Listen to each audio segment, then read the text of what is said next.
வணக்கம் சார்.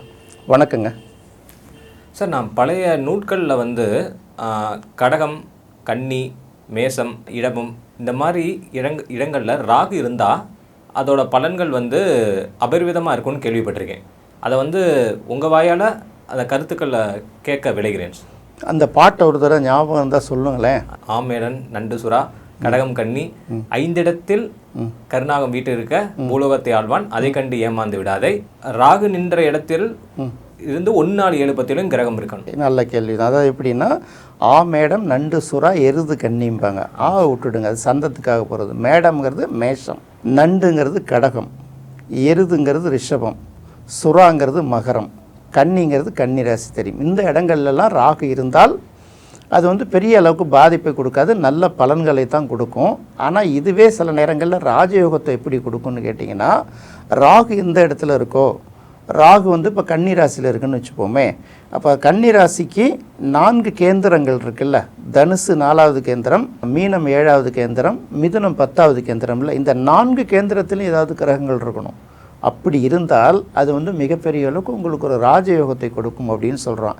இதை என்ன சொல்லுவாங்கன்னா, சாதாரணமாக ஜோதிடத்தில் சொல்லும்போது இந்த 64 வகையான ஜோதிட வகைகள் வருதில்ல, இதில் ஒரு வகை தான் பார்த்திங்கன்னா சதுர்கேந்திர ஜாதகம் அப்படின்னு சொல்லுவாங்க.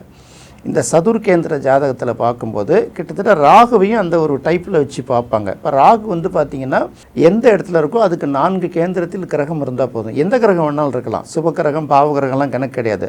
இந்த ராகுக்கு 4 கேந்திரங்களிலும் கிரகம் இருந்தால் என்ன சொல்கிறான்னா, பஞ்சனை மேல் துயிலும் ராஜயோகம்னு சொல்கிறான். வெறும் ராஜயோகம்னு சொல்லலை. இப்போ ராஜயோகம்னு சொல்லிட்டு கொண்டு போய் நம்மளை பொறுப்பில் உட்காந்ததுலேருந்து நம்ம அதிபராக உட்காந்த நாட்டிலேருந்து இறங்குற வரைக்கும் டெய்லி சண்டை நடந்துக்கிட்டு இருந்ததுன்னு வச்சுக்கோங்களேன். இன்னொரு நாட்டோட நிம்மதியாக உட்காந்துருக்க முடியுமா? அப்போ பஞ்சனை மேல் துயிலும் ராஜயோகம்னா எப்போ நடக்கும்? உங்களுக்கு பஞ்சனை மேல் எப்போ துயில முடியும்? நாடு அமைதியாக இருந்து சுபிட்சமாக இருந்து போர் இல்லாமல் இருந்தால் தானே இருக்க முடியும். அப்போ பஞ்சனை மேல் துயிலும் ராஜயோகம்னா அந்த இடத்துல என்ன சொல்கிறதுனா, ராஜயோகங்கிறது அரண்மனைக்கு தான் போகணுங்கிற அவசியம் இல்லை. சாதாரண இல்லத்துலேயே மகிழ்ச்சியோடு இருப்பாங்கல்ல, நல்லா சாப்பிட்டு நல்லா தூங்கி நிம்மதியான உறக்கத்தோடு இருக்கிறது தான் சொல்கிறது இந்த பஞ்சனை மேல் துயிலும் ராஜயோகம்ங்கிறது. பஞ்சனைங்கிறது இந்த இடத்துல தரையில் படுக்கிறவங்களும் இருக்காங்க இல்லையா, சில பேர் பெட்டில் படுப்பாங்கல்ல, சில பேர் படுக்கிற இடத்த பார்த்திங்கன்னா யாரும் இந்த பெட்ரூம்குள்ளாரையே விட மாட்டாங்க, அவ்வளோ அழகாக நீட்டாக இருக்கும். சில பேர் பார்த்திங்கன்னா எவ்வளவு வசதியாக இருந்தாலும் கீழே பாயை வச்சு தான் படுப்பாங்க. ஏன்னா காலைல எழுந்து ஏதாவது சுருட்டணும், அவங்களுக்கு சுருட்டினா தான் நிம்மதியாக தூங்க முடியும்.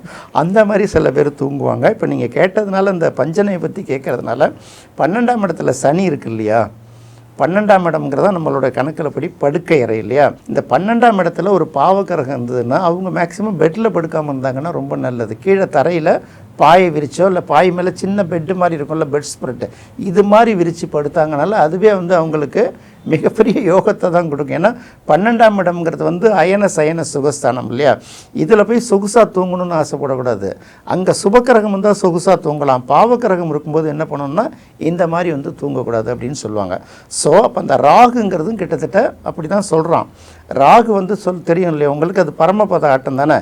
யாரை எங்கே கொண்டு போய் மேலே எப்போ உட்கார வைக்கணும்னு தெரியாது, எப்போ கவுத்து விடணும்னு தெரியாது. ஸோ அதனால் ராகு இருக்கிற இடத்துலேருந்து 4 கேந்திரங்களிலும் கிரகங்கள் இருந்தால் அதுக்கு பஞ்சனை மேல் துயிலும் ராஜயோகம்னு பேர். இவங்க சில இடங்களில் என்ன சொல்லிடுவாங்கன்னா, இப்போ அதுலேயும் இன்னொரு விஷயம் வைக்கிறான் இல்லையா, மேடம் நண்டு சுறா எருது கண்ணின்னு. அப்போ மேஷத்தில் இருந்து அதுக்கு 4 கேந்திரங்களில் கிரகம் இருந்தால், அதுக்கு அடுத்தது ரிஷபத்தில் ராகு இருந்து அதுக்கு 4 கேந்திரங்களில் கிரகம் இருந்தால், அப்புறம் கடகத்தில் ராகு இருந்து அதுக்கு 4 கேந்திரத்தில் கிரகம் இருந்தால், அப்புறம் கன்னியில் ராகு இருந்து அதுக்கு 4 கேந்திரத்தில் கிரகம் இருந்தால், மகரத்தில் ராகு இருந்து அதுக்கு 4 கேந்திரத்திலும் 1 4 7 10ங்கிற அந்த கேந்திரத்திலையும் கிரகங்கள் இருந்தால் பஞ்சனை மேல் துயிலும் ராஜயோகம். இதில் ஏதாவது ஒரு கேந்திரத்தில் இல்லாட்டி கூட இதை இது நியோகமாக எடுத்துகிட்டு ஏமாந்துடாத. எல்லாம் சொல்கிறவன் என்ன சொல்லுவான்னா, ராகுக்கு கேந்திரத்தில் ஒரு கிரகம் இருந்தாலே அவனுக்கு ராஜயோகம்னு சொல்லிவிடுவான். இந்தந்த ராசிகள்லாம் ராகு இருந்தாலே ராஜயோகம்னு சொல்லிவிடுவான். நம்பாத. ராகுக்கு 4 கேந்திரங்களிலும் கிரகங்கள் இருந்தால்தான் அது ராஜயோகம் அப்படின்னு தான் புலிப்பாணி அந்த இடத்துல சொல்லுது. இதையே இன்னொரு இடத்துல நம்ம அப்ளை பண்ணி பார்க்குறோம். ஜாதகத்தை பார்க்கும்போது இப்போ ராகுவை மையப்படுத்தி 4 இடங்கள்ல இருந்ததுன்னா அந்த மாதிரி பஞ்சனை மேல் துயிலும் ராஜயோகம்னு பார்த்தோம்ல. இதே போல் சதுர்கேந்திர ஜாதகம்னு சொன்னோம்ல. இப்போ நீங்கள் என்ன லக்னமாக வேணாலும் இருக்கலாம். லக்னத்துக்கு 4 கேந்திரங்கள் இருக்குல்ல, லக்னம் 4ஆம் இடம் 7ஆம் இடம் 10ஆம் இடம். இந்த லக்ன கேந்திரத்துக்கு 4 கேந்திரங்களில் கிரகங்கள் இருந்தாலும் கூட இந்த ராஜயோகம் வேலை இருக்கும். ஏதாவது ஒரு கேந்திரத்தில் வந்து கிரகம் இல்லாட்டி கூட நம்ம அதை பெருசாக எடுக்கக்கூடாது. 4 கேந்திரத்துலேயும் அது பாவ கிரகமோ சுப கிரகமோ, இதுக்கும் பேர் வந்து கிட்டத்தட்ட இதுவும் சதுர்கேந்திர யோகம்தான். மேஷம் லக்னமாக இருந்து மேஷத்தில் ஒரு கிரகம், கடகத்தில் ஒரு கிரகம், துலாமில் ஒரு கிரகம், மகரத்தில் ஒரு கிரகம் இருந்துன்னு வச்சுக்கோங்களேன், இதுவும் ஒரு வகையில் சதுர்கேந்திர ஜாதகம் தான் எடுத்துக்கணும். அப்போ லக்னத்திலும் லக்னத்தின் 4 கேந்திரங்களிலும் கிரகங்கள் இருந்தால் கூட இதுவே வந்து பார்த்திங்கன்னா ராஜயோகத்தை தான் கொடுக்கும். இது நிறைய பேருக்கு தெரியாது. இதில் இன்னொரு முக்கியமான ரகசியங்களை சொல்லிக்கிட்டே வருவாங்க. இது சரராசிகளுக்குள்ளே மட்டுமே இருக்கா, இது ஸ்திர ராசிகளுக்கு மட்டுமே இருக்கா, இது உபயராசிகளுக்குள்ளே மட்டுமே இருக்கான்னு ஒரு செக்கிங் இருக்குது. உள்ளார போகணும். சரராசிகள் மட்டுமே இருந்ததுன்னா அவங்க எப்படியும் சாதிச்சிருவாங்க. ஸ்திர ராசிகளில் மட்டுமே கிரகங்கள் இருந்ததுன்னா சாதித்து நீண்ட நாள் அந்த சாதனையை நிலைப்படுத்திப்பாங்க. உபயராசிகளில் இருந்ததுன்னா அந்த அளவுக்கு சாதிக்கிறாங்களா இல்லைன்னு சொல்ல முடியாது. அதனால் இந்த கேந்திரங்களை எடுக்கும்போது ரொம்ப கவனமாக எடுத்து சொல்லணும்.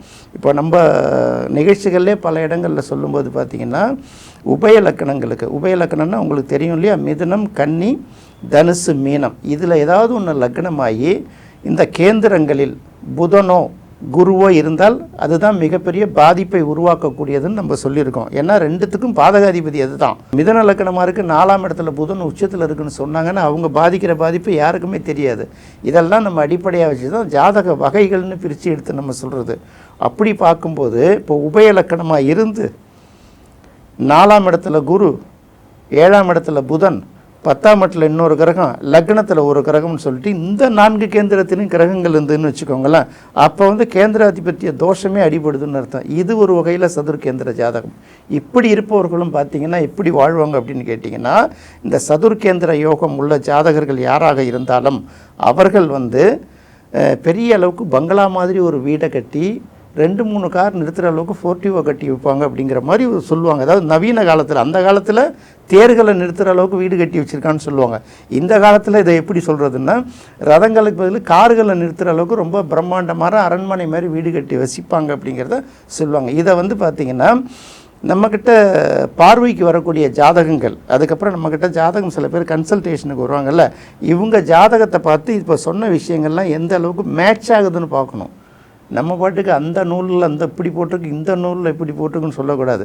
ப்ராக்டிக்கலாக அது எந்த அளவுக்கு சாத்தியமாகுதுன்னு பார்க்கும்போது இந்த சதுர்கேந்திர ஜாதகங்கள் பர்ஃபெக்டாக பல இடங்களில் ஒர்க் அவுட் ஆகுது. அதே போல் இந்த ராகுக்கு 4 கேந்திரங்களிலும் கிரகங்கள் இருந்தாலும் அதுவும் கிட்டத்தட்ட ஏதோ ஒரு வகையில் ஒரு யோகத்தை கொடுத்துடுதுங்கிறத வந்து இயல்பாக நம்ம பார்க்க முடியுது. அதனால் பார்த்திங்கன்னா இந்த கருநாகத்துக்கு 4 கேந்திரங்களில் கிரகம் இருந்தாலும், அதே மாதிரி லக்னத்துக்கு 4 கேந்திரங்களில் கிரகம் இருந்தாலும் அது எல்லா வகையிலும் யோகம்தான்.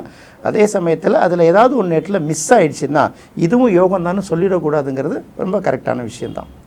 ராகு சம்பந்தமாக நான் கேட்ட கேள்விக்கையும் சதுர்கேந்திர ஜாதகத்தை அதுக்கு தொடர்படுத்தி எனக்கு நல்ல ஒரு விளக்கம் கொடுத்தீங்க.